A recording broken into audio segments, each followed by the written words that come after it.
यति बेला हामीसँग संवादको लागि समाजसेवी विश्लेषक पुण्य गौतम हुनुहुन्छ। पुण्य सर नमस्ते, यहाँलाई स्वागत छ। थ्याङ्क यू सो मच, धन्यवाद। धरानका मेयर हर्क साम्पाङले श्रम संस्कृति पार्टी खोलेसँगै उहाँले चुनावी प्रचार अभियानलाई तीव्र पार्नु भएको छ। हिजो मात्रै सङ्खुवा सभामा हजारौँको 50,000 मान्छेको जुलुस निस्कियो, त्यहाँ जनसभामा आमसभा उपस्थित भन्ने कुराहरू आइरहेको छ, चर्चा भइरहेको छ। भोलि उहाँले झापा दमकमा भव्य कार्यक्रम गर्दै हुनुहुन्छ। त्योभन्दा अगाडि पाँचथरको फिदिममा, ताप्लेजुङमा जतासुकै उहाँले कार्यक्रम गरिराख्नु भएको छ। ठुलो आकर्षण बढिरहेको छ। कसरी हेर्नुभयो यो हर्क साम्पाङप्रतिको आकर्षणलाई, कसरी हेर्नुभयो पुण्य सर तपाईँले? सूर्य पूर्वबाटै उदाउँछ, पूर्वबाटै अहिले झलबल्ल हर्क साम्पाङ रूपी घाम उदाएको छ। इलामबाट सूर्योदय हुन्छ, तपाईँलाई थाहा छ। त्यसै गरी पूर्वको सुगन्धको माटो राष्ट्रिय रूपमा मात्रै होइन, माटोको सुगन्ध अन्तर्राष्ट्रिय रूपमा पनि फिजिएको छ। पूर्वको माटोको सुगन्ध हो, त्यही माटोको सुगन्धको आवाज लिएर हर्क साम्पाङज्यू जहाँ जानुहुन्छ भिड सुरु हुन्छ। एउटा फिल्ममा अमिताभ बच्चनको डायलग छ, हम जहाँ खडा होता है लाइन वहीं से शुरू होता है। अहिले ठ्याक्कै पूर्वबाट त्यही स्थिति पैदा भएको छ। दिन दुगुना रात चौगुनाको दरले हर्क साम्पाङको पक्षमा जनसागर, मानव सागर उर्लिरहेको एउटा विस्मयकारी, आश्चर्यजनक र सुखद घटना परिघटना विकसित भइसकेको छ। यो लडतर छैन, यो केवल चुनावी बास मात्रै होइन, यसको विशेष पोलिटिकल म्यासेज छ भन्ने कुरो अब बिस्तारै खुल्दै जानेछ। र जस्तो कि तपाईँले ताप्लेजुङमा हेर्नुहोस्, तेह्रथुममा हेर्नुहोस्, सङ्खुवा सभामा हेर्नुहोस्, या तपाईँले उदयपुरमा हेर्नुहोस्, पूर्वका सबै ठाउँ, इलाम हेर्नुहोस्, झापा हेर्नुहोस्, जहाँ सुकै पनि तिलको गेडो राख्ने ठाउँ हुँदैन जहाँ हर्क साम्पाङ खडा हुनुहुन्छ, जय जयकार गरिरहेका हुन्छन् मासले। वाउ हर्क साम्पाङज्यू श्रम संस्कृति पार्टी भनेर उनीहरू बडो आह्लादित भएर गगनभेदी नारा उरालिरहेका हुन्छन्। र यो हिसाबले हेर्दाखेरि त खानु हो, उहाँले देशै खानु हो, त्यस्तै देखियो होइन? होइन, अब कुनै समय अब आन्दोलन क्रान्ति पश्चात ठुलो समूहले राज्य व्यवस्था नै परिवर्तन गर्ने, नयाँ देशको बागडोर सम्हाल्ने व्यक्ति पनि चुन्ने अवस्था आउँथ्यो। त्यही अवस्था त आउँदैन कतै यसरी नै? हेर्नुहोस्, यो केवल चुनावी मास त हुँदै हो, तर केवल चुनावी मात्रै भनेर यो मासको अवमूल्यन गर्नु हुँदैन। यो श्रमदाताहरूको मास हो, यो देश बनाउने मास हो, यो जनताको माग हो, मास हो, देशको पक्षमा, जनताको पक्षमा, विकासको पक्षमा, श्रमको पक्षमा। हिलो दुलो बच्चा टाइपमा बसेर, गुन्द्रीमा बसेर उहाँ हमेसा क्रियाशील हुनुहुन्छ। र यो मास भोलि आवश्यकता पर्यो भने एकछिनको लागि एउटा कल्पना गरौँ, हाइपोथेटिकल्ली सही, हाइपोथेटिकल भन्दा पनि यथार्थवादी भन्छु, किनभने यो सरकारको संवैधानिक धरातल छैन। संविधानविहीन ढङ्गले, कानुनविहीन ढङ्गले संविधानमाथि बलात्कार गरेर बनेको यो सरकारलाई भोलि सर्वोच्च अदालतले कानुनी व्याख्या गरेर टोपल डाउन गरिदियो, अपदस्थ गरिदियो भने स्वस्फूर्त रूपमा नयाँ सरकार बनाउनु पर्ने हुन्छ। संसद पुनर्स्थापना मात्रै रामबाण औषधि हुँदैन। त्यतिखेर लाखौँ लाख जेएनजीहरूले आएर काठमाडौँ घेर्नेछन् र त्यो मासले गोलमेज सम्मेलन गरेर हर्क साम्पाङज्यूलाई अन्तरिम संविधान बनाउने गरी प्रधानमन्त्री डिक्लेयर गर्न पनि यही मास चाहिन्छ। यही मास आवश्यक हुन्छ भोलि क्रान्तिको लागि, भोलि परिवर्तनको लागि, भोलि यो समाजवादी आधारशिला निर्माण गर्नको लागि, देश विकास गर्नको लागि पनि यो मास एउटा ठुलो हतियार बन्न सक्छ। वाह, क्या बात, स्याबास हर्क साम्पाङज्यू, अगाडि बढ्नुहोस्। कराउँदै गर्छ, पीडा सुक्दै गर्छ, कुकुर भुक्दै गर्छ, हात्ती लम्किँदै गर्छ, बार्किङ डग सेल्डम बाइट्स, भुक्ने कुकुरले टोक्दैन। तपाईँलाई जातिवादी भन्ने, एमएनओवादी भन्ने, एमएनओको पुनर्गठन भन्ने या वा भन्ने, यी आफै नस्लवादी चिन्तनका मान्छेहरूलाई के थाहा छ भने म पनि विश्वस्त छु, निकट भविष्यमै हर्क साम्पाङज्यूले खसारे, दलित, महिला, मुस्लिम, मधेसी सहितको भव्य समावेशी उनीहरूलाई पदाधिकारीमै राखेर समावेशी पार्टीको झल्को हुने गरी पार्टीको फुल फ्लेजेज कमिटी ल्याउनु हुनेछ। त्यसपछि मुखभरिको जवाफ आउनेछ, विरोधीहरू तैचुप भएर उनीहरूको वोटमा भोटे तालचा लाग्नेछ र हर्क साम्पाङज्यूको मेनिया, यो मिराकल्स हेर्दा यो लडतर होइन। अहिले अरू पार्टीभन्दा पनि उहाँ धेरै अगाडि बढिसक्नु भएको छ नयाँ खुल्ली पार्टीहरूमध्ये। अब कुलमानजी त ऊ कता घुस्रिँदै के गर्ने, रविजीको छारी हिँड्ने कि उता जाने कि भन्ने छ। अब म सुन्दैछु, अब उहाँले यो विषयमा समाचारै आएको छ, तपाईँले पढेर पनि सुनाउन सक्नुहुन्छ। म तपाईँलाई पढेरै सुनाउँछु। रासोपा र उज्यालो नेपालको एकता टर्यो, अर्गेलो कसले गर्यो भनेर यहाँ आएको छ, न्युज आएको छ, यो नेपाल प्रेसमा भर्खरै आएको रहेछ। कुलमानले कार्यवाहक सभापतिमा अडान राखेको राष्ट्रपाको दाबी, डिपी अरियालले एकतामा भाँजो हालेको उज्यालो नेपालको नेताहरूको आरोप। अब यो न्युज नेपाल प्रेसमा आएको छ, म पढिवाची सुनाउन चाहन्छु। राष्ट्रिय स्वतन्त्र पार्टी र उज्यालो नेपाल पार्टी बीच एकताको प्रयास असफल भएको छ। आज पार्टी दर्ता गर्ने अन्तिम दिनसम्म पनि कुरा मिलाउन सकिन्छ कि भनेर नेताहरू लागिरहेका थिए। राष्ट्रपा उच्च स्रोतले एकता प्रयास डरेको र अब चुनावी तालमेल हुन सक्ने बतायो।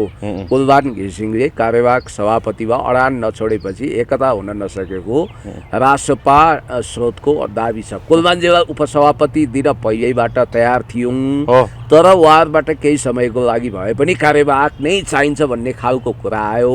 एकताको नाउँमा पार्टी बुझाउन हामी तयार भएनौँ, स्रोतले भन्यो। स्रोत भने राष्ट्रपा स्रोत। उता उज्यालो नेपाल पार्टीका एक नेताले भने योभन्दा फरक दाबी गरे। उनको भनाइअनुसार रवि लामिछानेलाई नै सभापति मानेर पार्टी एकता गर्न कुलमान तयार थिए। तर ती नेताले भने कुलमानजी हदैसम्म लचक हुनुभएको थियो, रविजीलाई सभापति स्वीकार गरेर आफू सहसंयोजक बस्न तयार रहनु भएको थियो। रविजी सभापति र कुलमानजी भावी प्रधानमन्त्री बन्ने गरी एकता गर्न राष्ट्रपाकै थुप्रै साथीहरू तयार हुनुभयो। तर सहमति नजिक पुगेर पनि राष्ट्रपा भित्रैबाट पिथोल्ने काम भयो। राष्ट्रपाका कार्यवाहक सभापति डिपी अरियालले एकता गर्न नचाहेको ती नेताको आरोप छ। एकता गर्दा कुलमान हावी हुने र आफू ओझेलमा पर्ने चिन्ताले उनले सहमतिको हलो अड्काएको उनले दाबी गरे। एकताको लागि रविजी पनि सकारात्मक हुनुहुन्थ्यो। दुई शक्ति मिल्दा आगामी चुनावमा बहुमत ल्याउन सकिन्छ र आफूले पनि न्याय पाउने वातावरण बन्छ भन्ने उहाँको धारणा हामीले पायौँ। तर डिपी अरियालजीले आफ्नो स्थान गुम्ने चिन्ताले गर्दा नयाँ कुराहरू ल्याएर एकताको वातावरण बिगारेको हाम्रो बुझाइ छ, ती नेताले भने। घन्टी चुनाव चिन्ह लिएर लड्न पनि कुलमान तयार थिए। पार्टीको नामाकरणमा चाहिँ उज्यालो पनि कतै मिसाउन पाए हुन्थ्यो भन्नेमा उनको जोड थियो। राष्ट्रपाले उपसभापति डाक्टर स्वर्णिम वाग्लेको नेतृत्वमा उज्यालो नेपालसँग वार्ता अगाडि बढाइरहेको थियो। वाग्लेले सुरुबाटै घिसिङलाई उपसभापतिमा स्वागत गर्न तयार रहेको बताएका थिए। तर कुलमानले पार्टीको बागडोर नै खोजेपछि सहमति जुट्न नसकेको राष्ट्रपाको एक पदाधिकारीले दाबी गरे। चुनावसम्मको लागि भने पनि पार्टीको कमान्ड कुलमानजीले पाउनुपर्छ भन्ने उहाँहरूको पछिल्लो शर्त थियो। यसमा सहमति जुट्न सकेन। ती नेताले भने तर चुनावमा मिलेर अगाडि बढ्न हामी सहमत छौँ। सम्भवतः चुनावी तालमेल हुन सक्छ। अब यो आफैमा यो न्युज जसले रिपोर्टिङ गर्नुभयो उहाँले रिसर्च गर्नुभएको छ। तर दुवै स्रोतको दाबीमा एकदम आनकतान फरक पर्यो, कन्ट्राडिक्सन छ, अन्तर्विरोध छ। अब राष्ट्रपावाला भन्छन् उहाँले कार्यवाहक सभापति दिनुहोस् अथवा मलाई प्रधानमन्त्री घोषणा गर्नुहोस्, त्यसरी चुनावमा जाउँ भन्ने कुलमानजीको शर्त। यो अति महत्त्वकांक्षी र आफ्नो हैसियतभन्दा माथिल्लो उपल्लो दर्जाको दाबी हो जुन स्वीकृत हुन सक्दैन थियो। अब यतापट्टि कुलमानजीहरूको दाबी के छ भने होइन, हामीले त्यसरी हलो अड्काएकै छैनौँ, हलो अड्काएर गोरु पड्काएका होइनौँ, हामी उपसभापतिमा मन्जुर थियौँ, तर केही उज्यालो भन्ने नामलाई पनि एडजस्ट गरौँ भन्ने हाम्रो कुरा थियो। डिपी अरियालजी चाहिँ हिंताबोधको कारण आफू छायामा पर्ने आभास भएर कुलमानजीलाई स्वीकार गर्न सक्नु भएन भनेर यहाँ भनिएको छ। खैर यो जुगाकै लडाइँ हो, पदकै लडाइँ हो। नयाँ भए पनि उहाँहरूलाई पद प्रतिष्ठा चाहिन्छ। एउटा कुरा चाहिँ पक्का के भने अब रविजी पनि अब कुलमानजीलाई भित्र आएर भोलि बहुमत आउन सक्ने अथवा लार्जेस्ट पार्टी हुन सक्यो भने आफ्नो रिहाई सुनिश्चित हुन्छ भन्ने पक्षमा हुनुहुन्छ भन्ने छ। तर एउटा कुरा चाहिँ के भने तपाईँ एकतामा आउनुहुन्छ भने सबै मान्छेहरू प्रचण्ड जस्तो भाग्यमानी हुँदैनन्। प्रचण्डले एमालेसँग एकता गर्दा सहअध्यक्ष पाउनु भएको थियो भन्नाले त्यस्तो चातुर्यता, त्यस्तो रणनीति, त्यस्तो तेज तरार बुद्धि हुँदैन। कुलमानजीलाई किस्तीमा राखेर उपसभापति दिएको कुरो खुरुक्क माने हुन्थ्यो नि त। उहाँले बढी महत्त्वकांक्षा राख्नुभयो जसले गर्दा अब चुनावी तालमेल भने पनि कुलमानजी लगायतका केही मान्छेलाई यसो सहयोग गर्ने होला, यताबाट पनि सहयोग गर्ने होला। कुलमानजीको पार्टीले गति लिने मैले देखिनँ, त्यति गतिको छाडकाड आएन। अब जहाँसम्म राष्ट्रपाको कुरो छ, राष्ट्रपाले म तपाईँलाई एकदमै प्रष्ट रूपमा भन्छु, जसरी पनि राष्ट्रपा होस् कुलमानजीले हर्क साम्पाङज्यूसँग सहकार्यको हात बढाउनु पर्यो। अहिले कसै सहकार्यगत एकता नगरे पनि सिङ्गल हामी भिड्न सक्छौँ, एकल लड्न सक्छौँ। हामीमा त्यो आत्मविश्वास छ। देशको पक्षमा, जनताको पक्षमा, विकासको पक्षमा, समृद्धिको पक्षमा, माटोको पक्षमा हामी अगाडि बढ्न सक्छौँ भन्ने अदम्य आत्मविश्वास केवल हर्क साम्पाङमा देखियो। अरू सबै कार्यगत एकताको रफुचक्करमा छन्। अब तपाईँ र मैले इन्टरभ्यू गरिरहेको बेला यतिखेर राष्ट्रिय सभागृहमा लगभग तपाईँको प्रजा परिषदसँग त तुलना नगरौँ, लोकदल हुन खोजिसकेको हराउन खोजिसकेको बिलाउन खोजिसकेको यो समीक्षा बास्कोटा, मिलन पाण्डेहरूको पार्टी विवेकशील साझा, जसलाई रविन्द्र मिश्रले पनि नेतृत्व गरेका थिए। विवेकशील साझाको संयोजक, साझा पार्टीको संयोजक तत्कालीन अब रविन्द्र मिश्र हुनुहुन्छ, तत्कालीन साझा पार्टीको संयोजक रविन्द्र मिश्र अहिले राप्रपाको नेता हुनुहुन्छ, राप्रपाको वरिष्ठ उपाध्यक्ष हुनुहुन्छ। उहाँको नेतृत्वमा त्यसै गरी विवेकशील पार्टी चाहिँ अब उज्जवल थापाको नेतृत्व, उहाँको दुःखद निधन पनि भयो बिचमा। तर अब सामाजिक सञ्जालमा खुब पब्लिसिटी बटुले कि हाम्री युके बसले चेलीले चाहिँ उज्जवल थापालाई पनि बधाई दिनुभएछ। भनेपछि उहाँलाई त्यति हेक्का पनि छैन। उज्जवल थापा आजभन्दा 5-6 वर्ष अगाडि भगवानको प्यारो भइसक्नु भएको अब कतिको ज्ञान रहेछ भन्ने कुरा त्यसले पनि नापियो हैन। हो, त्यसबाट पनि मेजरमेन्ट हुन्छ। खैर यो एउटा सामान्य विषय हो। जहाँसम्म मलाई लाग्छ यो चाहिँ साइकोलोजिकल म्यासेज हुन्छ। कतिले भ्यागु हैन, राष्ट्रपाललाई पनि बलियो त बनाउला यसले, साइकोलोजिकल प्रोटेक्ट गर्छ। तर संगठनको आकार प्रकारको हिसाबले अहिले विवेकशील साझा खासै मान्छे छैनन्। त्यो एउटा क्लब जस्तो मान्छे यो त समाहित राष्ट्रसभामा समाहित भएको हैन, यसलाई पार्टीगत भन्न पनि मिल्दैन। सम्मानको लागि पार्टीगत भन्लान् उनीहरूले, तर नीति कार्यक्रम एजेन्डा नेतृत्व सबै राष्ट्रसभाको पार्टीको नाम चुनाव चिन्ह झण्डा सबै एउटै हुन्छ भने त्यसलाई कुनै एकता भनिन्छ र? यसलाई यसरी हेरौँ, जस्तो कि तपाईँको अहिले विवेकशील साझा नयाँ शक्ति जस्तै हराउने खतरा बढे पनि यो नयाँ शक्तिवालाहरूको फन्डा सुरु गरेको त फेरि यसैले हो नि त। हिजो रन्जु दर्शनलाई उठाएर बालेन शाह जित्ती पूर्वाधार बनाएको थियो नि त। इतिहासको इनिङ त त्यहाँबाट सुरु भएको हो, त्यस कारणले गर्दाखेरि यसको इतिहासलाई सम्मान गरेको हो। अब रविन्द्र मिश्र त त्यहीँ पुगेका छन् जहाँ उनी जान चाहन्थे। अब अहिले उनी निराश छन्, कविता सविता लेखेर बसेका छन्। त्यो राप्रपामा पनि कति थेगिने हुन्, महत्त्वाकांक्षाले गर्दा अहिले कविता लेखेर उनी सीमित छन् हैन। उन्मादले गर्दा छचल्किरहेका छन्, कहाँ पोखिने हो थाहा छैन, क्वा गर्दै आउँदाखेरि सिङजुरा कसले फुकालिदिन्छ थाहा छैन। त्यही भएर म तपाईँलाई के भन्न चाहन्छु भने देशी विदेशी प्रतिक्रियावादी दक्षिणपन्थीहरूले अब आँखा चम्काउने हात चम्काउने होइन, हर्क साम्पाङज्यूको पक्षमा अहिले जुन मास उर्लिएको छ यो हेर्दा के देखिन्छ भने अहिले परम्परागत हामी जस्ता पार्टीहरूलाई पनि ठुलो च्यालेन्ज छ। एमाले काङ्ग्रेसहरूलाई त च्यालेन्ज छ भने, अनि अर्को कुरो राष्ट्रपालले जसरी पहिला आफ्नो अधिमूल्याङ्कन ओभर भ्यालुएसन गरेको थियो इलामको चुनावमा, हामी पहिलो पार्टी हुन्छौँ भनेर सामाजिक सञ्जालबाट त लगभग जितिसकेका थियो। जमानत जफत भयो, तर त्यहाँ जमानत जफतको स्थिति आयो। त्यसकारण भूगोलको चुनाव शहरी क्षेत्र बाहेक खास पोलिटिकल चेतना भएको भूगोलको चुनाव र सोसियल मिडिया फरक हो। सोसियल मिडियामा पपुलारिटीको ग्राफलाई आँक्ने जाँच्ने हो भने त योभन्दा अगाडि नै राष्ट्रसभा बहुमतमा पुगिसकेका हुन्थ्यो। अब फेरि राष्ट्रसभालाई के च्यालेन्ज छ भने योभन्दा अगाडि त उज्यालो नेपाल पार्टी खोलेको थिएन, श्रम संस्कृति पार्टी थिएन, अरू पार्टी थिएनन्। बेचरा अब एलिजा गौतम त फिल्म बनाउने रहर पनि पुरा गर्नु हो, अब पार्टी बनाउने रहरमा हुनुहुन्छ। उहाँको धेरै गणना नगरौँ, त्यो ऋषि धमलाको टिभीमै सीमित हुने पार्टी हो त्यो। अब जहाँसम्म मलाई लाग्छ यो विवेकशील साझाको आजको एकताले उहाँहरूलाई अलिकति बुस्टर डोज दिने हो, बुस्टर खोप दिने हो, त्योभन्दा ज्यादा होइन। मूलभूत रूपमा जबसम्म यो पार्टीले हर्क साम्पाङज्यूसँग तालमेलको अभ्यास गर्दैन, जबसम्म कुलमानजीसँग एक खालको सहमति बनाउँदैन, तबसम्म जति ऊर्जा आउनुपर्ने हो यो राष्ट्रपावालालाई आउँदैन। फेरि राष्ट्रपा आफै पनि चुनावमा जान तब तयार रहनेछ जब रवि लामी छानेको रिहाई हुनेछ। अब पूर्व एआइजी विश्वराज पोखरेल पनि राष्ट्रसभा प्रवेश गर्नुभयो शनिबार। कसरी यो पुगै झकी झकाउका साथ, तामझामका साथ, बाजा गाजा सहित उहाँलाई प्रवेश गराइयो, यसलाई चाहिँ कसरी हेर्नु? विश्वराज पोखरेलज्यू आइजी हुन चाहनुहुन्थ्यो। धीरज प्रतापज्यूसँग उहाँको प्रतिस्पर्धा कडा थियो।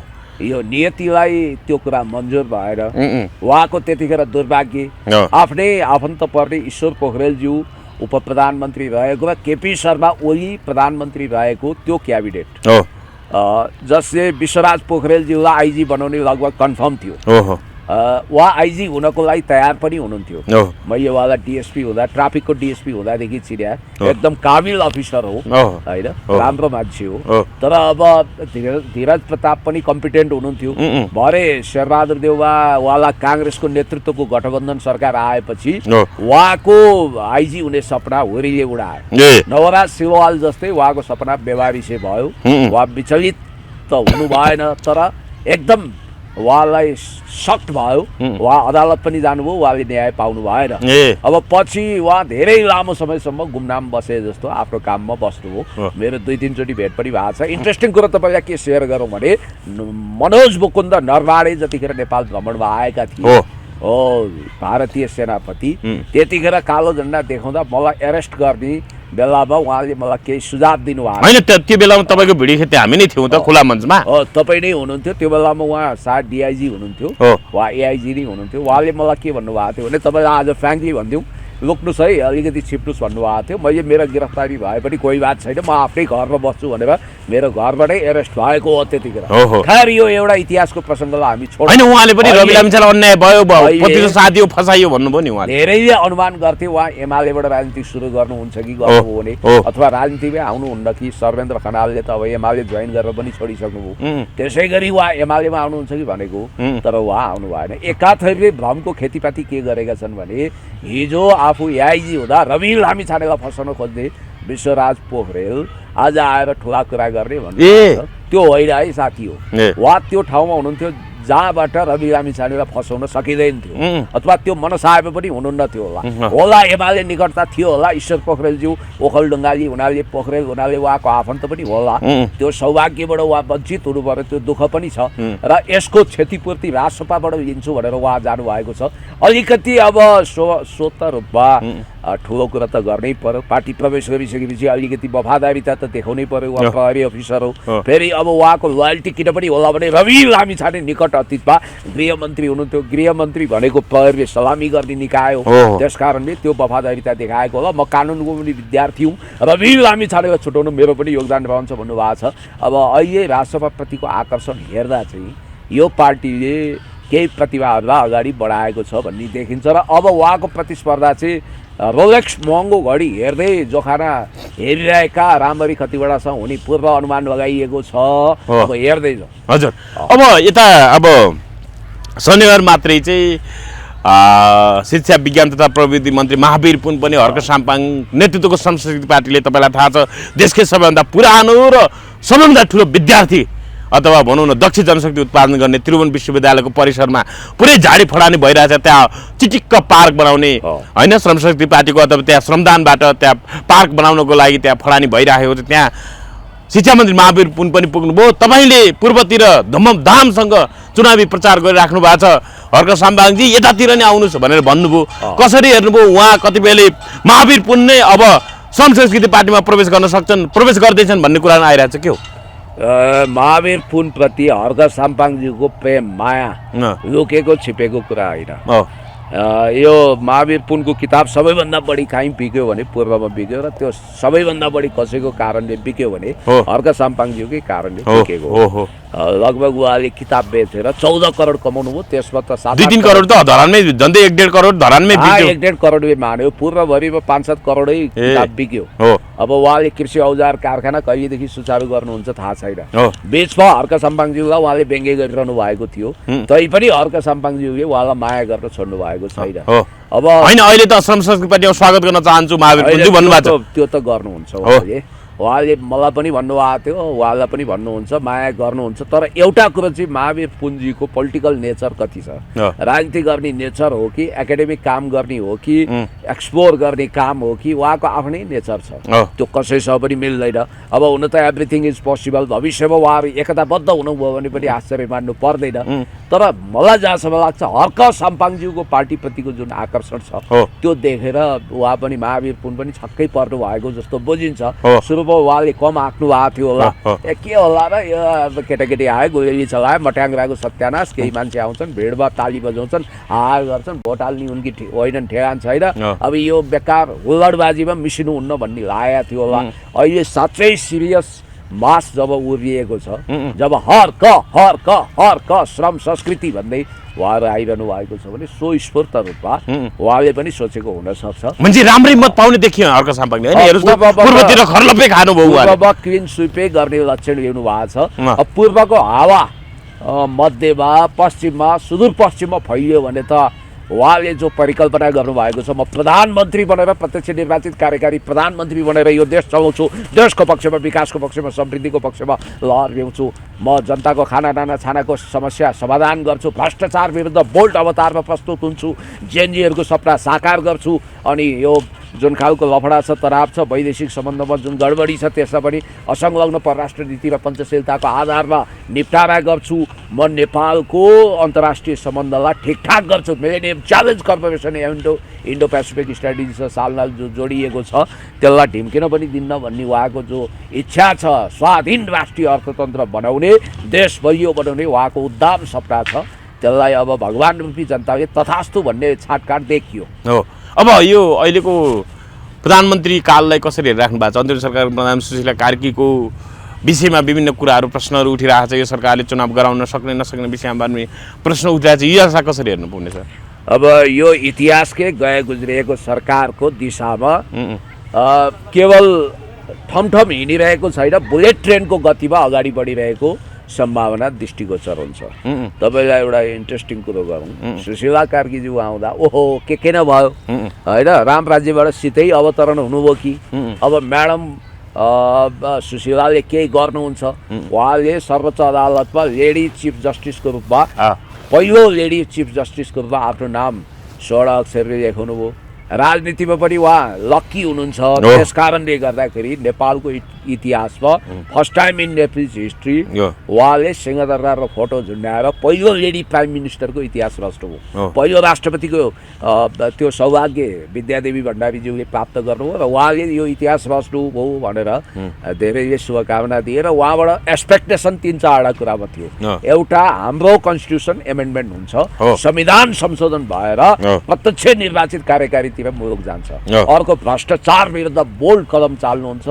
तेस्रो कुरो, 23 र 24 गतेको नरसंहार, आगजनी, हिंसा, हत्या, लुटपाटको निष्पक्ष छानबिन गर्नुहुन्छ, दुधको दुध पानीको पानी छुट्याउनुहुन्छ र दोषी उपर कारबाही गर्नुहुन्छ र कमिटमेन्ट गरिए अनुसार चुनाव गर्न उहाँ प्रतिबद्ध हुनुहुन्छ। यसरी सोचियो, तर यी सब कुराहरू भुस भए। अहिले त डबल स्ट्यान्डर्ड, ऊ घरि 3 आना जग्गा कता कताबाट सरकारी जग्गा आफ्नो नाउँमा पारेको धापासीको कुरा गर्दै हुनुहुन्छ। यो टिभीले ल्याउँछ, तपाईँ त्यहाँ जानु भएको छ कि छैन? म त धापासी बसेको मान्छे, तपाईँ त्यहीँ बस्नु भएको छ। अनि त्यसपछि अर्को कुरो, प्रत्यक्ष निर्वाचित कार्यकारीको विषयमा उहाँको विरक्ति त लुकेको छिपेको कुरा होइन। उहाँले असद भन्न नजानेर अरसद भन्नुभएको थियो एउटा भिडियोमा। यो अरसद सिरियाको अरसदले चाहिँ यसो गरौँ उसो गरौँ, प्रत्यक्ष राष्ट्रपति भएर पनि रुसमा भाग्नु पर्यो, निरङ्कुश भयो भन्ने कुरा बसर असदको कुरा। प्रत्यक्ष निर्वाचित कार्यकारी हामीलाई मान्छे जेनजीहरूको मागबाट त बिस्तारै उहाँ स्खलित हुन थाल्नु भयो। स्खलित हुने मात्रै होइन, जेएनजी मोमेन्टको मर्म र भावनालाई उहाँले पिठमै छोरा रोक्नुभयो। जेएनजीमाथि घनघोर विश्वासघात भयो, जेएनजीको एजेन्डा अपहरण भयो, जेएनजीलाई उहाँले बेवारिसी छोड्नुभयो। उहाँको नजरमा वान एन्ड ओन्ली जेएनजीको हो सुदन गुरुङ। सुदन गुरुङ बाहेक अरू सबै जेएनजीलाई लगभग प्रतिबन्ध लगाउनु भयो। अब उहाँको सुर के देखिन्छ भने, जसरी हुन्छ सत्तामा ढलिबली गर्ने, जसरी हुन्छ सत्तामा रजगज गर्ने, आफ्नो सरकारको आयु बढाउने, बरु दलहरूसँग सम्बन्ध सुमधुर बनाउने, रिक्स नलिने, भ्रष्टाचार विरुद्ध कुनै बोल्ड कदम नचाल्ने, कसको इसारामा काम गरिरहनु भएको छ सुशीला कार्कीले। देशी विदेशी प्रतिक्रियावादी दक्षिणपन्थीहरूको षड्यन्त्रको चङ्गुलमा हुनुहुन्छ। उहाँको गृहमन्त्रीले पनि भोकली स्वीकार गर्नुभएको छ कि दुर्गा प्रसादले जुन अडियो प्रसारण गरेका छन् त्यसमा भोकल चाहिँ मेरै हो, आवाज मेरै हो भनेर भन्नुभएको छ। अब होइन, ओम प्रकाश आर्यले त भनिसक्नुभयो, फरेन्सिक जाँच गर्नै पर्दैन। ओम प्रकाश आर्यले त त्यहाँ बोलेको मेरै हो, तर प्रधानमन्त्रीबाट उहाँले केही बोल्नु भएन। यसको अर्थ त्यो पनि स्वीकार गर्नुभएको छ। सो त भइगयो नि, उहाँले बोले भनेपछि त्यो अरूले कसैले बोलेन। अर्को विरोधाभास के भने, राष्ट्रिय झन्डा ओढेर विभिन्न ठाउँमा आगजनी गर्न जाने, हिंसा हत्या गर्ने आदि इत्यादि प्रवृत्ति मौलाए भन्नुभएको छ। उहाँ पनि त भिडमा आउँदा राष्ट्रिय झन्डा नि ओढेको देखियो। त्यस कारणले गर्दाखेरि देशको पक्षमा, जनताको पक्षमा, विकासको पक्षमा होइन। अहिले त उहाँहरू बालेन शाहलाई पनि मिनिमाइज गरेर ओम प्रकाश अरियाल नि हाबी भएको अवस्था छ। बालेनलाई पनि दरकिनार गरेको छ। कुन दिनै यिनीहरूले सुदन गुरुङलाई पनि ठेगान लगाइदिन्छन्, प्रयोग गर्छन्। सुसेको आँपको कोया जस्तो फोत फ्याँक्दिन बेर छैन।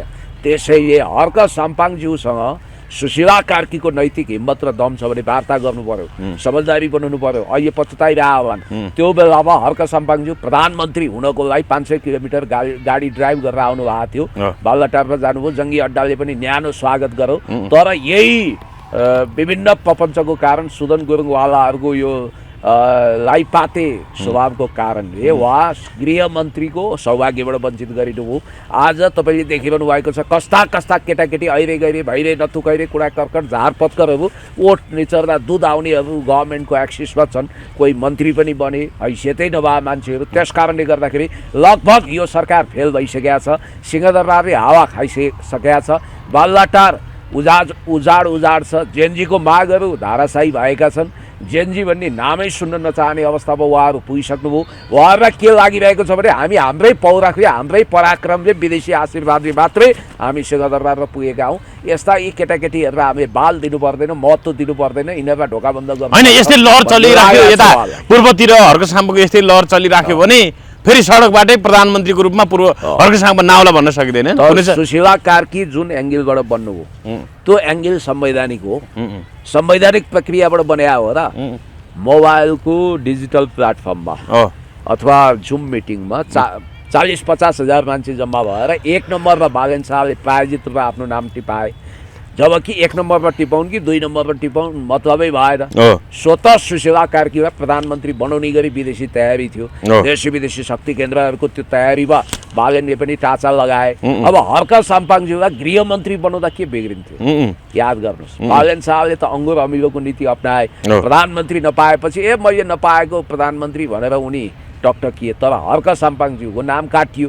हो अहिलेसम्म यो सरकारले आफैलाई माफ गर्न नसकेको विषय त्यो। हर्क साम्पाङज्यूलाई त डबल लटरी लायो, उहाँले जनमास उरालिरहनु भएको छ, ठाउँ ठाउँमा सभा गरिरहनु भएको छ, सङ्गठन विस्तार उहाँको भव्य तयारी भएको छ। यो देशमा चुनाव जतिखेर गरे पनि स्वागत गर्ने मुडमा त हर्क साम्पाङजी देखिनुभयो। त्यस कारणले गर्दाखेरि देश जनता विकास समृद्धिको पक्षमा इगोबद चटाइमा गुन्द्रीमा बसेर अहोरात्र खटिने उहाँले जो सङ्कल्प लिनुभएको छ, चाहे ताप्लेजुङ जानुहोस्, चाहे ओलङचुङला जानुहोस्, चाहे ओखलडुङ्गा, चाहे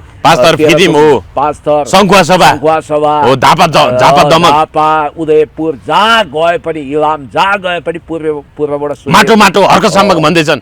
माटो श्रम संस्कृति भनेर उहाँलाई एकदमै मान्छेले तारिफ गरिरहेछन् र उहाँको दिन दुगुना रात चौगुनाको दरले पार्टी फस्टाइरहेको छ र एकदमै शुभकामना पनि म दिन चाहन्छु। र जनकजी तपाईँलाई सम्झना होला जतिखेर नेपालका सोसियल मिडिया अथवा मिडियाहरूले हर्क साम्पाङज्यूको विषयमा चर्चा गर्न चाहँदैन थिए त्यतिखेर पहिलो व्यक्ति तपाईँहरू हो, जसले हर्क साम्पाङज्यू तपाईँले पनि हो, सुरुदेखि नै तपाईँले साथ दिइराख्नु भएको हर्क साम्पाङदेखि नै हर्क साम्पाङज्यूको पक्षमा अनवरत बोलेर अहिले हजार युट्युबमा मात्रै मेरो भिडियोहरू छ। त्यस कारणले गर्दाखेरि तपाईँलाई म सबै साथीहरूलाई साक्षी राखेर भन्न चाहन्छु, हर्क साम्पाङज्यू भनेको भूमिपुत्र हो, धरतीपुत्र हो, उहाँलाई एकदमै बधाई छ, शुभकामना छ। होइन अब तपाईँले यसरी साथ दिइराख्नु भएको छ हर्क साम्पाङलाई, तपाईँले हर्क साम्पाङको जनमत विस्तार गर्नको लागि पनि तपाईँले कुनै न कुनै हिसाबले साथ दिनुभएको, त्यही हिसाबले हर्क साम्पाङबाट लो पुण्यजी तपाईँलाई पनि यो क्षेत्रबाट लड्नु छ मेरो पार्टीबाट भने टिकट दियो भने तपाईँ राजी हुने कि नहुने पनि छ?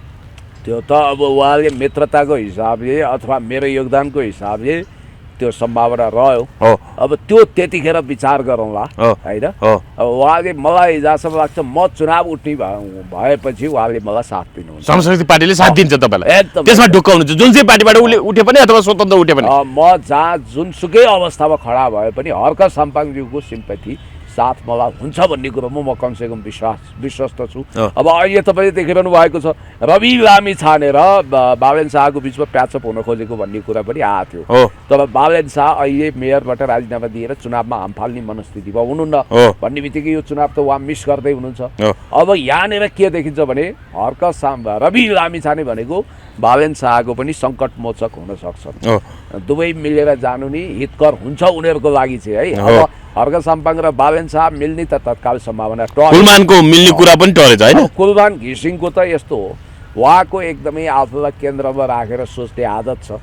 स्वतन्त्र नयाँ उदाएका शक्तिहरूले मनै ठुलो अब एलिजा गौतममा पनि के लाग्दो हो अरे नयाँ उदाएको शक्तिमा त सबभन्दा विश्वास मलाई नै छ भन्ने उहाँलाई पनि लाग्दो हो। त्यसैले गर्दा अब यो हान्स एन्डरसन क्रिस्चियनको एउटा कथा छ क्या, इम्पेरियर न्यू क्लोथ, बादशाह नाङ्गै छ, एउटा बादशाह रहेछ त्यो सन्की रहेछ, अनि एक दिन भारदारहरूले उसको सनकको परीक्षा गरेर उकासेछन्। हो ओहो महाराज, तपाईँलाई त कति राम्रो देखिन्छ, तपाईँ त चरिदाङ्गो हुँदा पनि राम्रो देखिनुहुन्छ भन्दा त्यो सन्की बादशाहलाई यो कुरा जचेछ। ओहो मेरो भारदार क्या मजाको सत्य कुरो बोल्छ भनेर उसलाई 10-8 किलो असर्फी दिएछन्, हिरा मणि माणिक्य, अब सबै किसिमको चिजबिजहरू उपहार दिए। अनि त्यसपछि एक दिन बादशाहलाई नाङ्गे हिँड्न मन लागेछ। अनि नाङ्गे हिँड्दा पनि अरूले देख्दा चाहिँ तपाईँ रेशमी कपडामा सजिएकै देखिन्छ, तपाईँको नग्नता पनि छोपिन्छ भनेर त्यही भारदारले भनेछ। अनि उनी घोडामा नाङ्गे हिँड्दाखेरि सहर हाँस्यो, बिल्ला गऱ्यो। अब बोल्न त कोही सक्दैन थियो, ड्याङ ड्याङ गोली ठोकिहाल्थे, तर्रारले 2 टुक्रा पारिहाल्थे। अनि एउटा बालक बबुले सत्य बोलेछ, ल हेर हेर राजा भएर पनि यो मान्छे नाङ्गे हिँडेछ भनेपछि हो यही कथा चाहिँ हान्स एन्डरसन क्रिस्चियनले मजासँग भनेका छन्। र यसको अर्थ के हो भने कुलमानजीलाई पनि तपाईँको अवस्था फिल्डमा अलिक कमजोर हुनसक्छ, परिस्थितिको आकलन गर्नुपर्छ। तपाईँलाई राष्ट्रपतिले जुन उपसभापति पद दिएको छ त्यसलाई स्वीकारेर जाउँ भन्ने नि मान्छे भएनन्। ओहो तपाईँ नै महानायक, तपाईँ नै ठुलो, यो सबभन्दा राम्रो पपुलारिटी तपाईँकै छ भनेर उहाँलाई पुलपुल लागेको हुनाले, फुर्क्याएको हुनाले अब उहाँ टेक्नोक्राट, नेपाल विद्युत प्राधिकरणको एमडी हाके जस्तो त हुँदैन पार्टी हाँक्न। त्यस कारणले गर्दा कुलमानजीको गलत गणितले गर्दा त्यो पार्टी फसिरहेछ, त्यो सम्भावना। तर अब विवेकशील साझासँग राष्ट्रपाको अहिले एकता भइरहेको छ, उनीहरूलाई शुभकामना छ। यद्यपि विवेकशील साझा भने एउटा अस्थिपञ्जर भएको घिटिघिटी चलिरहेको पार्टी हो, यो नयाँ शक्ति नहोस् भनेर उहाँहरूको शुभेच्छा रहेछ। त्यसकारण समीक्षा बास्कोटा र मिलन पाण्डे, रन्जु दर्शनाहरूको त्यहाँ व्यवस्थापन होला र रवि लामिछानेलाई पनि अलिकति त्राण मिल्ला, तारणहारको रूपमा यो राष्ट्रपा आओस् भन्ने पनि उनीहरूको चाहना होला। हस्, महत्त्वपूर्ण समय र संवाद धन्यवाद पुग्नेछ। ल